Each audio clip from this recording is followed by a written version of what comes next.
Good evening, and welcome to episode 1 of Tom Talk Goes Straight to DVD.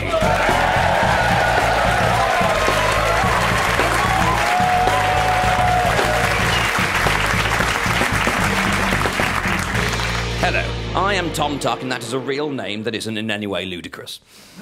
My name is Tom Tuck, and I'm a person. I am, in addition, a huge film buff, but I think there's very little point in watching the films that everybody else has seen.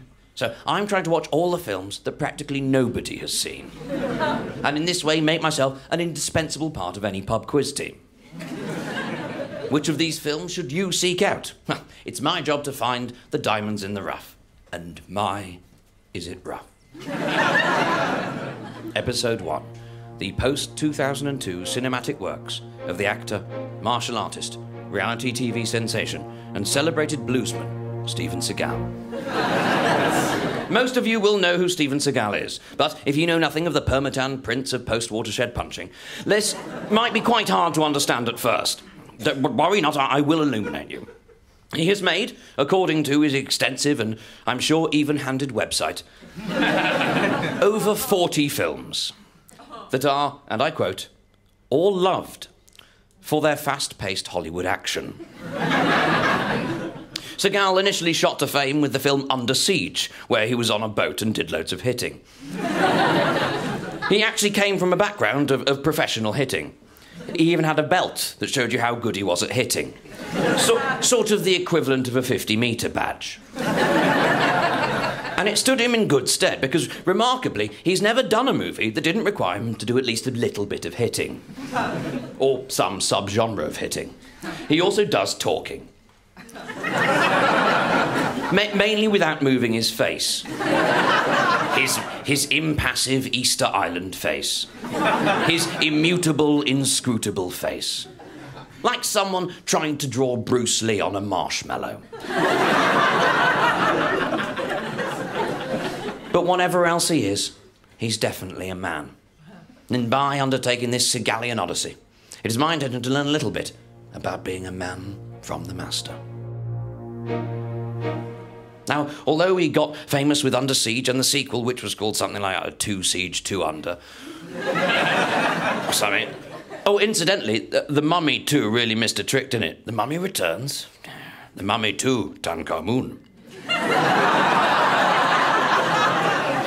Now, I'm going to be focusing on his movie of post-2002, Y2K2. Is the point at which his movies stopped getting cinema releases. The moment when he had to admit his career was on the skids. But did he? No. He's made 2 films a year since then, with no discernible effect on the quality. They were crap to begin with. And I have watched all 1,883 minutes of hitting. But as his popularity has waned, so has his control of his own work grown, in tandem with his waistline. Impressively girthful. He's a big fan of the floaty shirt now. But we all know that things are better when they're fatter. Opera singers, Gaza, X Factor contestants. Obviously, I don't think that they're better at it. We're just happier that they can still do it now they're fatter. And that's why Seagal is so great. No matter how bloated he gets, he can still deliver some quality hitting. What a man. There are certain prerequisites for a truly great piece of PMS. Oh, sorry, that's my acronym. Post-Millennial Seagal. The first of these, we won't call them rules. We won't call them rules. They're more like commandments. Like, it doesn't matter if you don't obey them, but it would be cool if you did. And the first commandment. Thou shalt have a pretty vague title. Almost as if they hadn't quite finished the script when they named it. The first film of this era is The Foreigner. Pretty vague. That's just a person in a place who is not from that place. Now, a bit of a confession, I accidentally downloaded this film in a format I didn't quite understand, and that meant I watched the end first by mistake. So I knew that it ended sad. He's reading a letter by some water. Classic sad. The second commandment, Steven Seagal shan't play a character who is emotionally unavailable, which is not anything to do with his skill set. It's definitely a choice. He plays emotionally unavailable characters who, ideally, should be called something that tells us what they're like. In The Foreigner, he's called Jonathan Cold. Genius. That really saves on all that pesky writing, doesn't it? Hi, I'm Alan Renegade. I'm Baddie Bentcop. There isn't a great deal to say about this film. Solid 2 stars out of 10. There's one line you actually should hear. At one point he says, "Touch it again, and I'll blow your 2-inch willy off." No, he doesn't say willy. He uses a far more manly synonym, but this goes out at tea time, so... nothing else good happens. The second movie of the period is the reasonably preposterous and immensely confusing Out for a Kill. Who's out? Who are they going to kill? It's pretty vague. And that brings us to the third commandment. Steven Seagal shan't play a character who used to be something else. He's got to be an ex-something. You know, he's an ex-CIA agent, or he's a former cop, or he used to be able to fill a cinema. So in this one, he's a professor of archaeology. Ooh, my Seagal sense is tingling. I don't think that's the whole story. It isn't! He's an ex-criminal. Great twist! We find this out at the same time as his wife does. We found out via the method of him killing loads of baddies with his fists and legs. And his wife is all like, "I don't know you anymore." And he's all like, "Baby, I can explain." And it seems like, for once, there might be a little bit of emotional tension in the film. How will he regain his wife's trust? But minutes later, she explodes. Well, I mean, the house she's in explodes. Incidentally, her character is named after what she does, Mrs. Burns.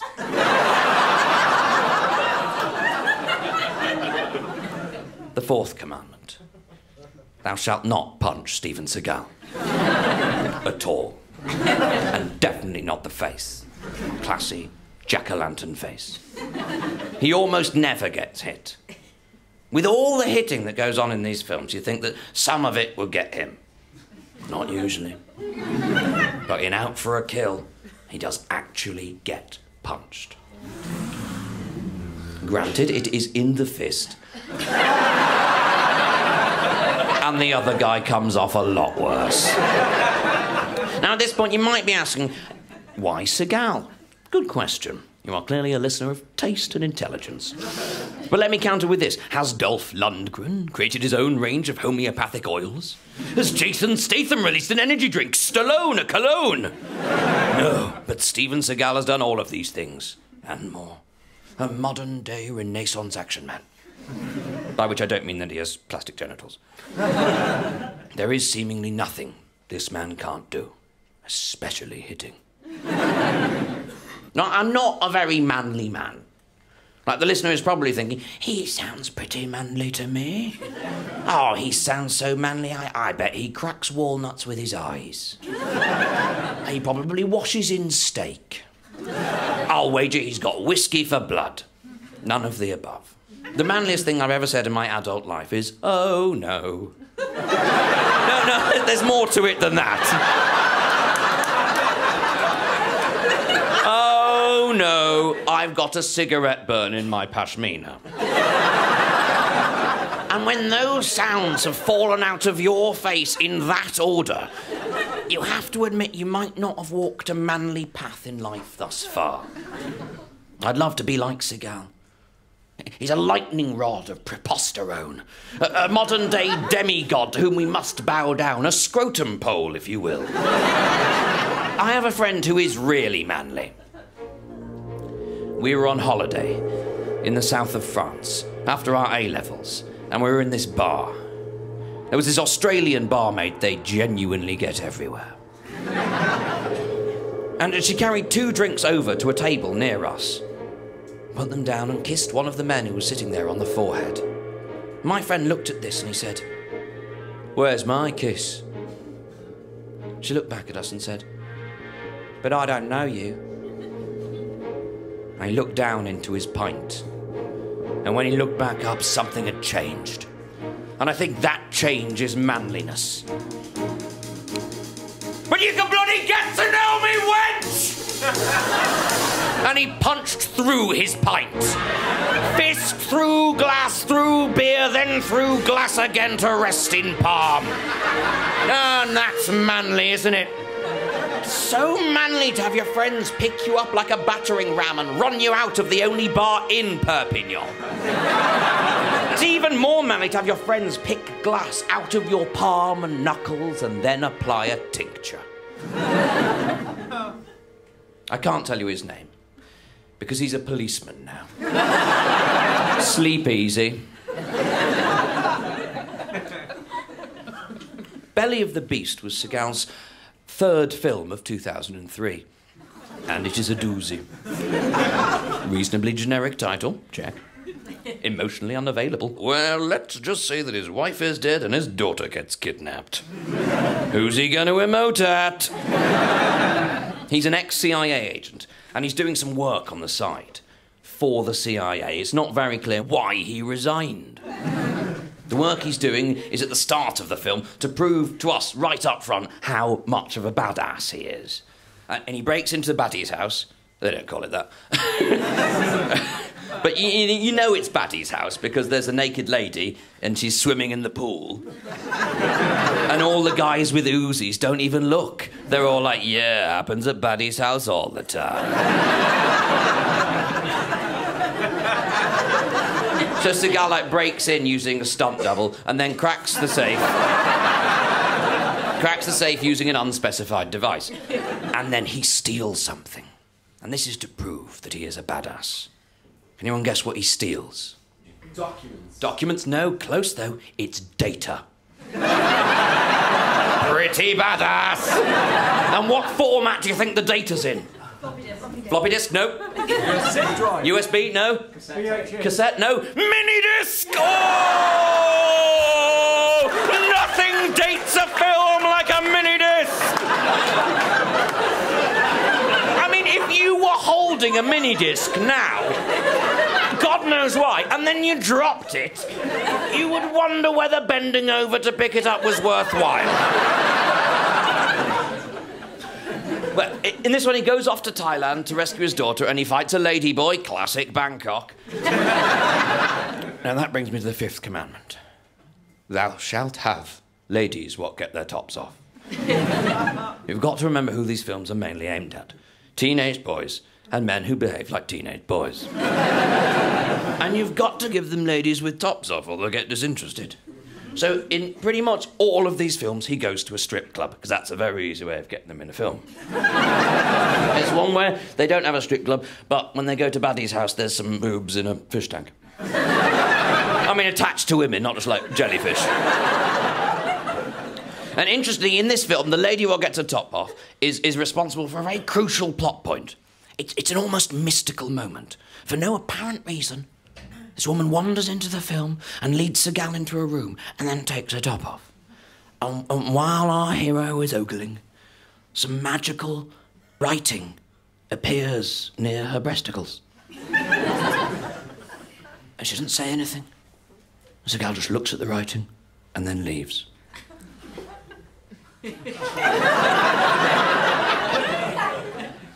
And the rest of the film wouldn't have happened if this didn't. And if that wasn't odd enough, this mystical mammary message is written in Thai. And there's been no suggestion that Steve can read Thai. And there's no subtitles. And he doesn't explain what it said to anybody. He just looks at the nipple note, nods as if to say, thought so, and does the rest of the hitting. The sixth and seventh commandments are, if possible, the plot must turn on the flimsiest of fulcra. And Seagal shall be able to speak a language what you can't. In Out of Reach, he plays an ex-criminal who cares about stuff. We know this because at the start he saves a bird. Not a seagull. Missed a trick there. It's a hawk or something. And then he writes a letter to an orphan, so he obviously really cares about stuff. And the whole film is about rescuing this orphan who gets sold into the sex trade. It's a bit dark for me to bring up in a comedy show. But how it obeys the sixth commandment, i.e. the plot must be stupid, is brilliant. Just when all hope is seemingly lost and there's no way he's going to get into Baddie's house, he remembers that he's mates with the Turkish ambassador, who owes him a favour. And he takes the ambassador's place at a party that's conveniently being held over where the orphan is imprisoned. And how do you forget a thing like that? I once played cards with the Argentinian ambassador to Bangladesh, and I've been dining out on that ever since. I'm not manly because I'm not a particularly fighty man. That's not a word. Aggressive, that's the word, isn't it? Sometimes my mouth says to my brain, you know what? I've got this. The other day, on stage, I tried to say puppy. What I actually said was dog child. I mean, that's disconcerting, isn't it? Like, oh, God, I might be weird. Can I touch your cat, baby?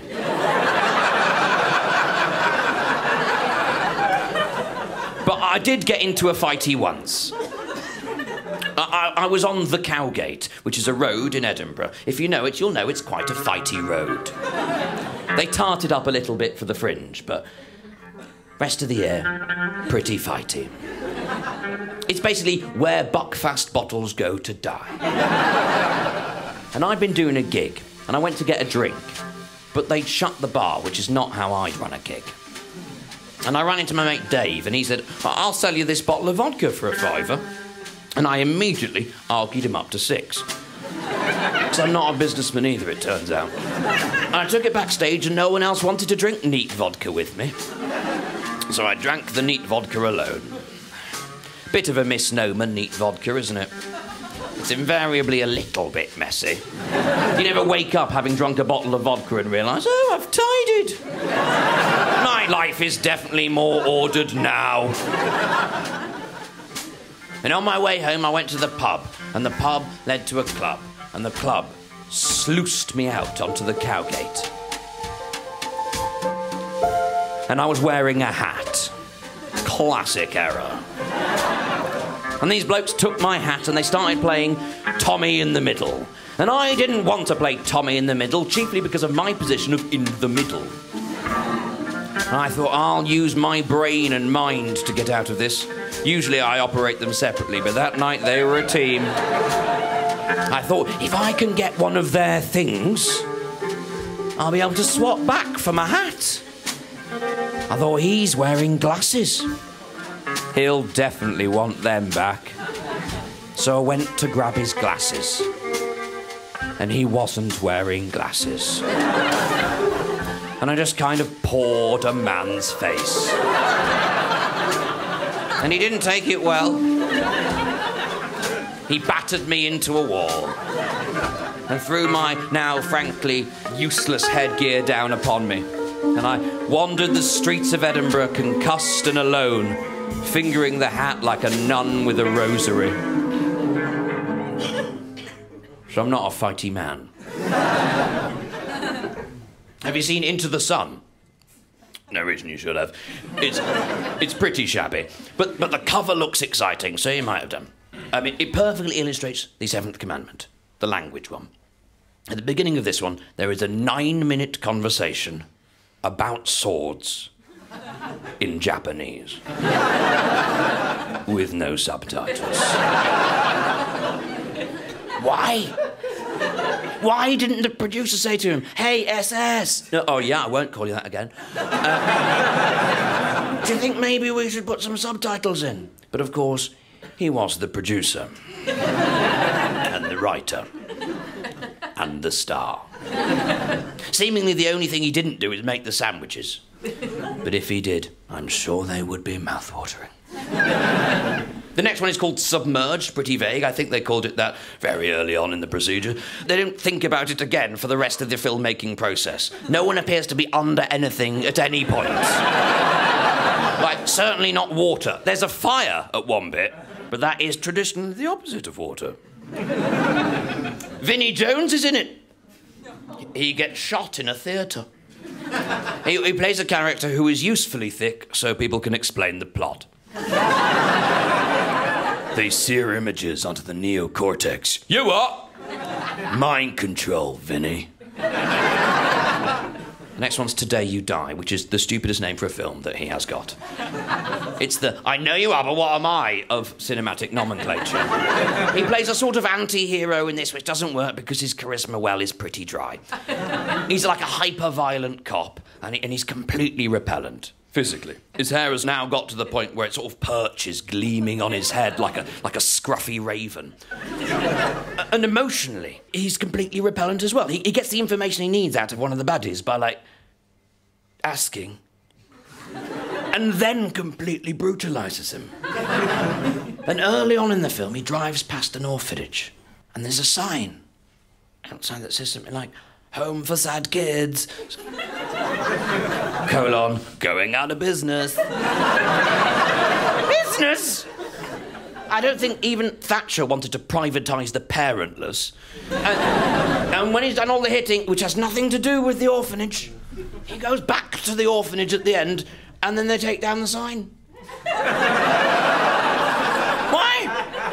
So the reason he's been a total douche for the entire film is to save kids, and that's fine. The bender doesn't justify the means. I suppose manliness can take all sorts of forms. I went for a weekend away with some friends. We went to the Borders in January. And it was freezing because it was Scotland in January. I love Scotland loads, but the worst thing about Scotland in January is you have to think to yourself, oh, Christ, February's next. So we'd all piled into the front room to get the warmth from the fire and the warmth from the fine whiskey and the warmth from the joy of friendship. And we were all playing cards and having a lovely time until I suddenly realised that one of our number was missing. I said, where's Nick? And someone said, oh, he's just got an iPad. As if that excused him from company. What is he doing that he can't do in front of us? Stop the music, stop. Like, have you got an iPad? No. No? Have you got an iPad? They're kind of like, but they're like phones that won't go in your pocket, yeah? Like, when you use your iPad, which finger do you use? Because on the adverts, it's always the index finger. That's classic finger. And you flip, flip, flip, flip, flip. And you never see them just using the pinky. Go, difficult. Have you tried using your nose? Trying to find a photo like a dog in autumn leaves. Have you used your elbow? Your toes? Do you do the pinching ever? Like big little, big little, big little? Have you ever done the pinching with your mouth? Have you ever kissed your iPad? It can be any bit of flesh, can't it? And that's the only thing I can think Nick was doing. Hiding away in another room using his member as some sort of ersatz stylus. And that's manly, isn't it? Isn't it? It's manly to get a bit of new technology and then get it with your groin. And I don't get that. Maybe I'm just not cut out for man stuff. OK, pop quiz, right? With all that you know about these films now, I'd like to guess which of the following are bona fide Seagal film titles. Black Dawn. True. Yes, yep. It's a sequel to The Foreigner. You can't have a character like Jonathan Cold and not use him again. Mercenary for Justice. Yes. He plays the most decorated soldier in the first Gulf War, and Omar from Off of the Wire is in it. Urban Justice. Yep. Attack Force. Yeah. Yes. Kill Switch. Yeah. Yep, Isaac Hayes plays a pathologist. Dark Vengeance, that's a pretty generic title. Yep. Dark Vengeance? Yeah. Yes, it is. Yes. Doesn't really count because it's a sort of compilation of episodes from a TV series, True Justice, where he doles out fictional justice. Deadly Crossing. Yep, ditto. Maximum conviction. What could that even mean? Yes, Stone Cold Steve Austin is that. They break out of a prison, then they do some hitting. And overall, the great man has made 23 films since 2002. That's more than 2 a year. There are 2 currently in production. He's a powerhouse of manliness. And everything I need to learn about manliness is right there in his work. I've written a screenplay to help sort of toughen me up. I've sent it to him, but I've not yet got a reply. See what you think.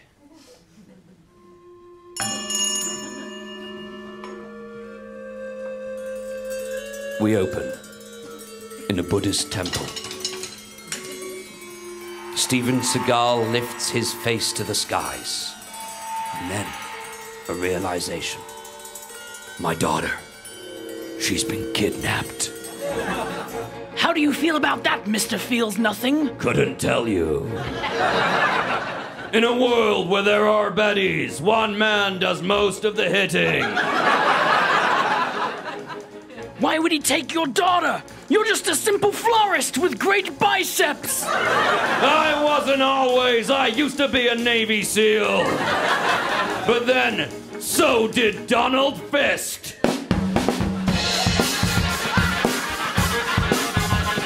I just need to find the Australian High Commissioner. He's the only one with a deactivation code for the nuke inside my daughter. Where is he? In this Latino strip club. Hola, Manuel. Hola. Lo más importante es encontrar la bomba. Si encontramos la bomba, podremos parar a Donald Fist.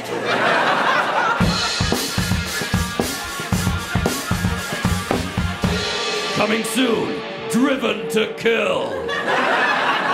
Oh no, my mistake. He's already used that title.